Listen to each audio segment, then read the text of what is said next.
Selamat sore, kita berjumpa di iNewsroom, ruang memperdalam informasi yang aktual dan komprehensif. Saya Wilson Purba.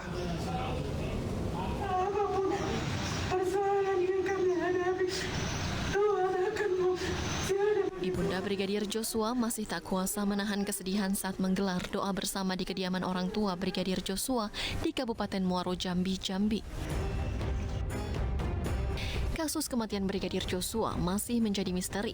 Terlebih istri Ferdi Sambo Putri Chandrawati yang telah ditetapkan sebagai tersangka kasus pembunuhan berencana Brigadir Joshua beberapa waktu lalu. Dalam pemeriksaan, Putri tetap ngotot mengaku sebagai korban pelecehan seksual yang dilakukan oleh Brigadir Joshua. Padahal Polri telah menghentikan pengusutan kasus tersebut. Namun kini isu pelecehan seksual mencuat kembali dengan lokasi yang terjadi di Magelang. Hingga keluarga pun menduga ada skenario untuk menghindari jerat hukum para tersangka. Kalau soal isu pelecehan seksual ya, itu sudah sangat skenario kedua saya rasa. Skenario pertama sudah terbantahkan, dibuka lagi skenario di Magelang. Jadi ini kami serahkan aja lah sama penyidikan dan nanti pun di pengadilan akan terbukti. Narasi pelecehan seksual ini kembali disuarakan oleh Komnas HAM. Dalam konferensi persnya, Komnas HAM menyebut adanya dugaan pelecehan seksual yang terjadi di Magelang, Jawa Tengah. Kemudian terdapat dugaan kuat terjadinya peristiwa kekerasan seksual yang dilakukan oleh Brigadir J kepada saudari PC di Magelang tanggal 7 Juli 2022. Tadi detailnya disampaikan Bu Andi. Kemudian terjadinya obstruction of justice dalam penanganan dan pengungkapan peristiwa kematian Brigadir J. Menanggapi hal tersebut, kuasa hukum keluarga Brigadir Joshua mempertanyakan bukti yang melandasi tuduhan pelecehan yang disampaikan oleh Komnas HAM. Membuat kami bertanya-tanya, kenapa membuat perkara ini semakin blunder? Dalam hukum pidana itu ada namanya asas in criminalibus probationes pedent esse luce clariores, yang artinya adalah bahwa bukti-bukti dalam tindak pidana itu harus lebih terang daripada cahaya. Nah, apakah Komnas HAM dan Komnas Perempuan ini sudah memiliki laboratorium forensik untuk menguji hal tersebut? Atau hanya mengambil berdasarkan keterangan daripada tersangka? Tersangka dalam hal ini yang sudah disangkakan dengan dugaan tindak pidana 340 pembunuhan berencana. Putri Chandrawati sempat melaporkan kasus dugaan pelecehan seksual ke Polres Jakarta Selatan pada 7 Juli 2022. Sementara Komnas HAM menyebut pelecehan seksual terjadi di Magelang, Jawa Tengah. Adapun laporan Putri ke Polres Jakarta Selatan telah dihentikan penyidikannya. Bareskrim Polri memastikan tidak ada pelecehan seksual yang dilakukan Brigadir Joshua. Keluarga Brigadir Joshua menyayangkan sikap penyidik yang tak menahan Putri Chandrawati meski telah ditetapkan sebagai tersangka pembunuhan berencana. 2 kali pemeriksaan Putri tak ditahan dengan alasan kemanusiaan dan memiliki anak balita.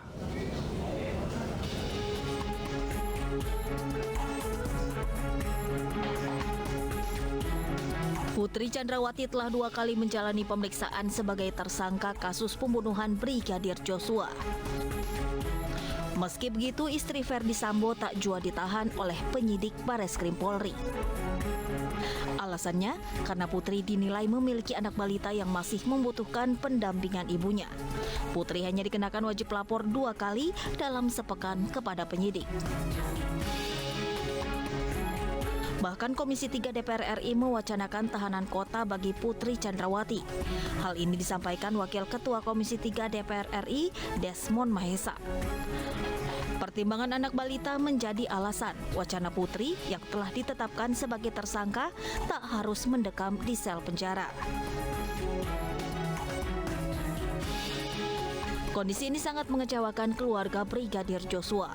Mereka menilai ada perlakuan istimewa dari penyidik terhadap Putri. Alasan kemanusiaan juga dianggap berlebihan karena Putri telah ditetapkan sebagai tersangka pembunuhan berencana atas Brigadir Joshua. Apa hal makanya tidak ditahan Ibu Putri? Soal alasan kemanusiaan, saya rasa di luar sana pun banyak yang ditahan perempuan yang mempunyai anak-anak kecil. Jadi ini nampaknya ada keistimewaan. Jadi itu yang menjadi suatu tanda tanya bagi kami. Penangguhan penahanan Putri disorot banyak pihak, termasuk aktivis perempuan Melanie Subono. Dalam unggahannya, Melanie membandingkan alasan penangguhan penahanan Putri dengan kasus lain yang saat itu memiliki anak kecil tapi tetap ditahan.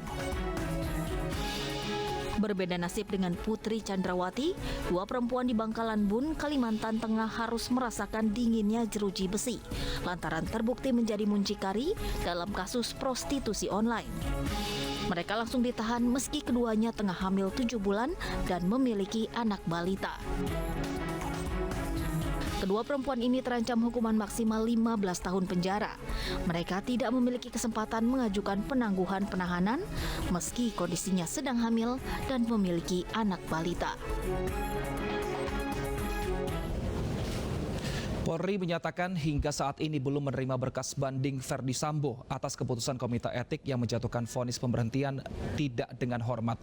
Meski demikian, Polri telah menyiapkan mekanisme sidang komisi banding.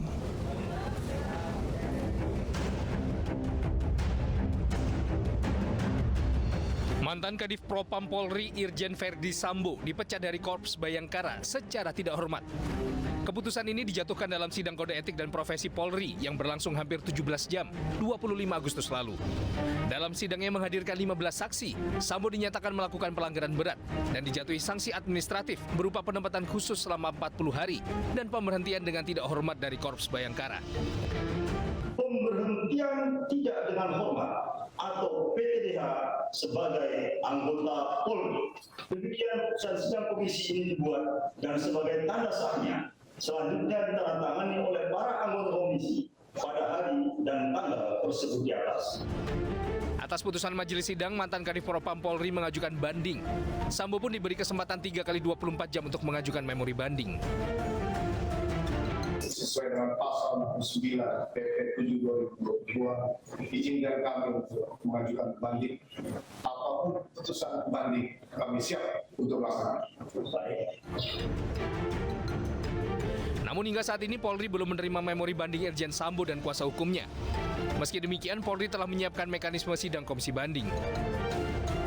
Sampai dengan hari ini, informasi dari Pak Karwat Prof untuk memori banding Irjen FS atau saudara FS belum diterima.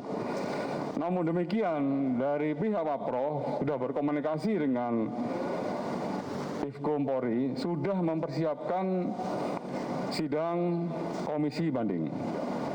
Nah, sidang komisi banding ini akan dipimpin oleh Pati Bintang 3 dan sepatnya juga akan berproses dalam waktu 21 hari. Sidang komisi banding diharapkan sudah memutuskan hasil banding.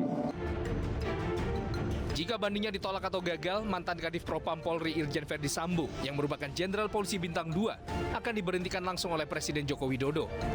Aturan ini tertuang dalam Keputusan Presiden Nomor 70 Tahun 2002 tentang organisasi dan tata kerja Kepolisian Republik Indonesia. Dalam pasal 29 ayat 1, pengangkatan dan pemberhentian pejabat tinggi Bintang 2 ke atas ditetapkan dengan keputusan Kapolri setelah berkonsultasi dengan Presiden.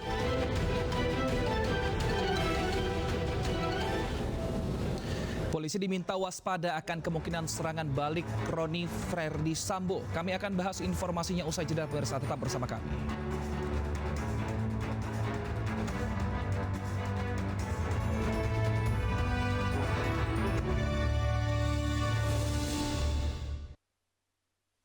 Kerja gini